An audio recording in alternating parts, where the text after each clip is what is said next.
everyone, Aisha here. So today we're going to talk about the topic, what we can learn from Chrisean Rock and Blueface about navigating an unplanned pregnancy. And on the surface, you might be like, we can learn nothing from these two. But one of the things that I want to point out are there are some lessons, even though watching those two is kind of like watching a train wreck.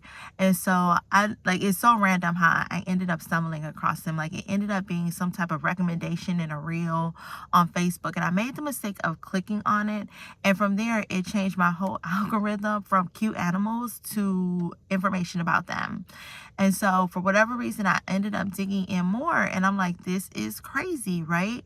But when I saw that she was pregnant and some of the ways that he was treating her publicly, I realized that there are some things that we can learn from how to deal with an unplanned pregnancy, because there's some things that is going on between those two that are universal, that many women who have experienced an unplanned pregnancy have also faced.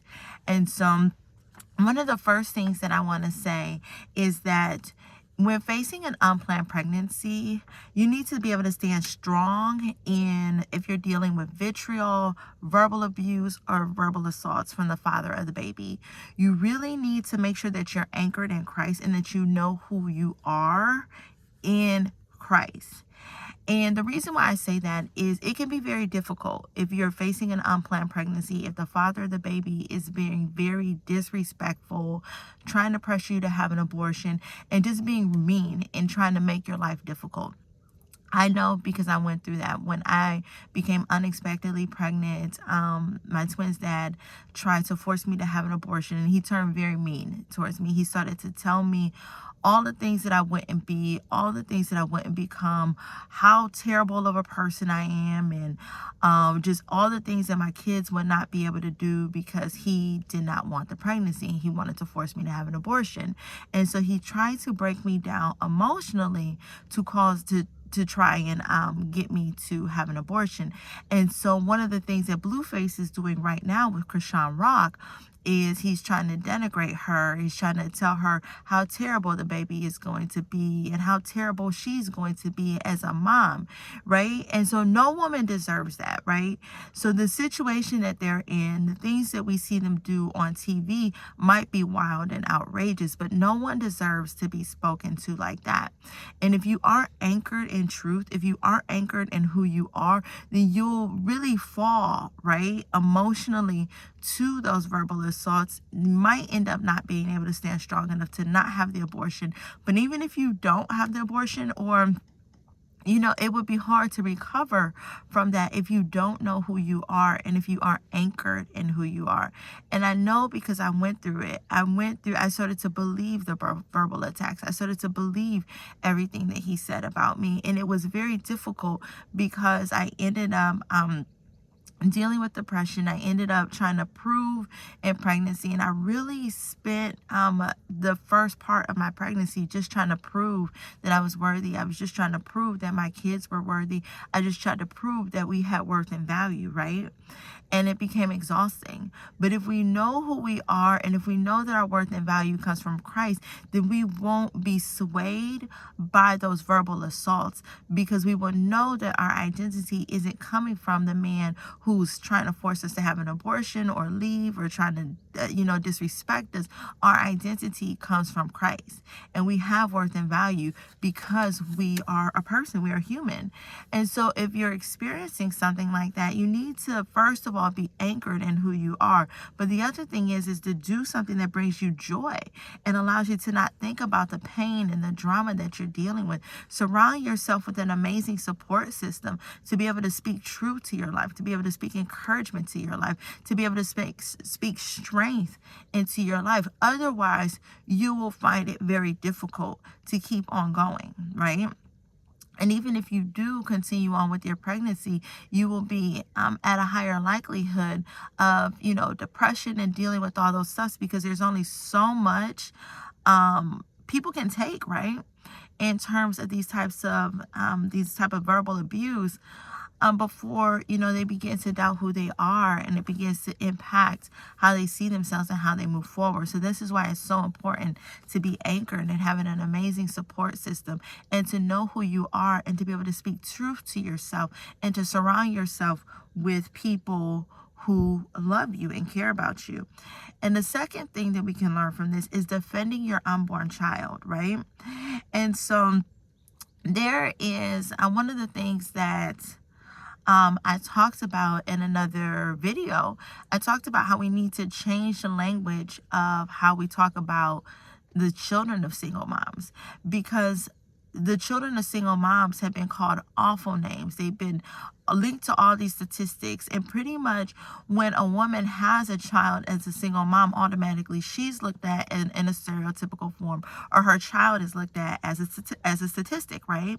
And there's these awful names for children of single moms: mistakes, sin, and all of this other stuff, which is not helpful, right?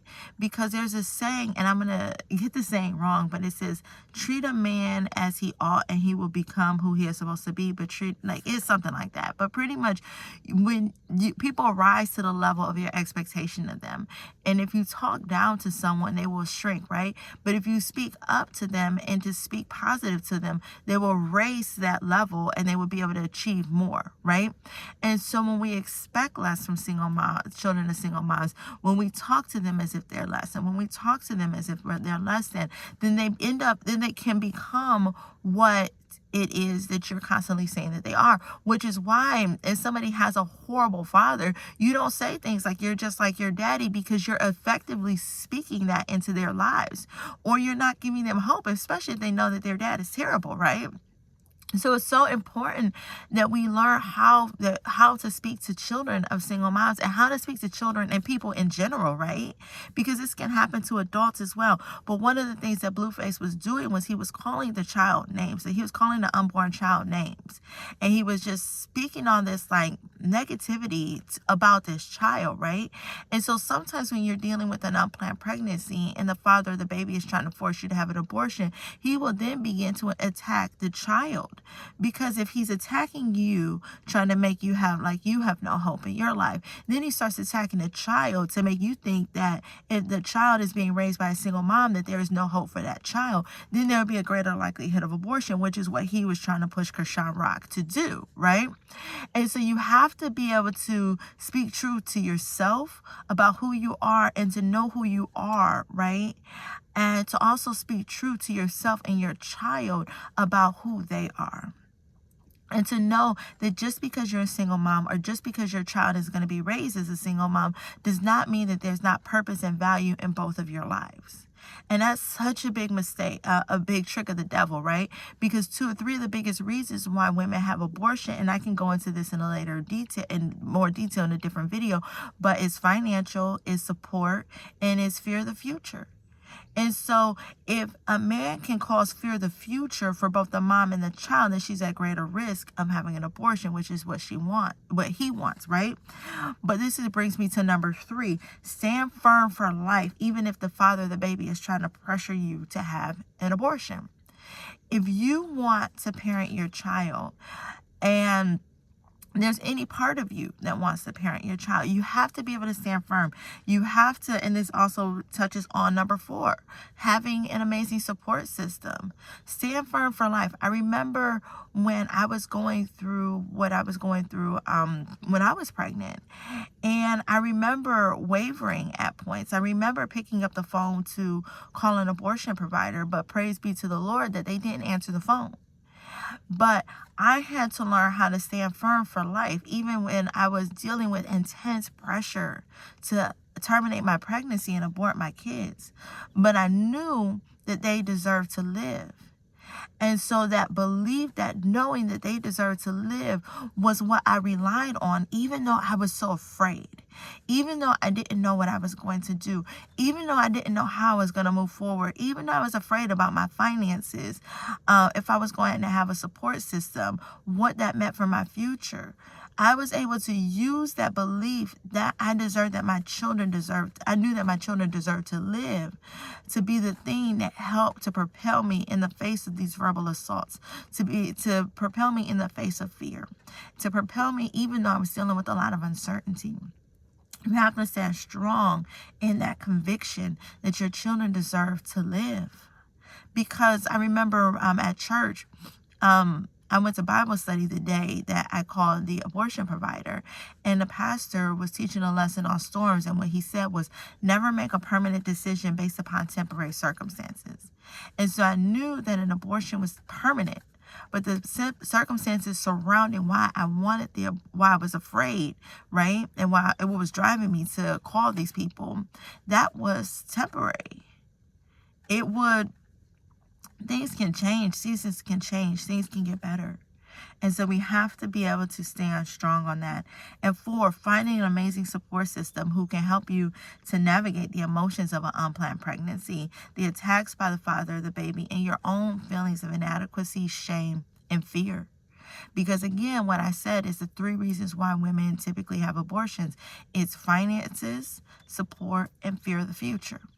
And so you need somebody who can redirect you and continue to point you to truth, continue to point you to hope, continue to let you know who you are in Christ, to continue to validate you and God's purpose and plans for you, right? And your children. They have to be able to neutralize the attacks from the father of the baby when he tries to tell you who you aren't and who it is that you will never become. You can be able to stand firm in truth. And so that having a good support system can make all the difference in dealing with an unplanned pregnancy. Because again, when we look at that situation with Blueface and Chrisean, he was attacking her. He was attacking their baby. He was trying to tell her to have an abortion. And then he was even talking about, like, does any man want her? Like, all this other stuff, trying to question the paternity of the child. And you might deal with that too. You might know that you had never been with anybody else, but he might throw that in there, right? To try and shame you, to discredit you, and to attack your worth and self-worth. And so you definitely need to have an amazing support system, friends, family, a therapist, right? A doctor who can be patient with you as you're navigating some of these emotions. I remember during some of my ultrasound appointments, I would literally be in there crying, right? Because I just did not know what this would mean for my life. And so if you're in this place, I encourage you to stand strong, have hope, know that life is not over. You can bounce back financially. You can have an amazing support system. You can have an amazing future, and so can your kids. So stand strong. If you're dealing with an unplanned pregnancy and you're being faced with the pressure to terminate, know that you can do this. Know that you can make it. Stand strong for life. And if you need more encouragement, if you're wondering how, right? Let's say, you decide you want to parent, you don't want to abort your kid or your children, if you're having multiples, then I encourage you to pick up my book, Navigating the Impossible, a survival guide for single moms from pregnancy through the first year of motherhood. Because in that book, I really talk about, what it's like. I mean, you know what it's like when facing an unplanned pregnancy, but I talk about what it was like for me and the things that I did from an emotional perspective, spiritual perspective, building my support system, navigating things financially, and learning how to adopt a mindset towards the future, knowing that life wasn't going to be over. And these are the steps that I use in order to bounce back from an unplanned pregnancy. So definitely pick up the book on Amazon, Navigating the Impossible, a survival guide for single moms from pregnancy through the first year of motherhood. And also it is at navigatingtheimpossiblebook.com, navigatingtheimpossiblebook.com. So make sure you pick up your copy, and I hope you love it. And be sure to like, subscribe to this video, leave a comment, let me know how this has blessed you. And yeah, please be sure to share with a friend if you know that she is dealing with an unplanned pregnancy and she just needs hope and encouragement for the future. Have a good one. Bye.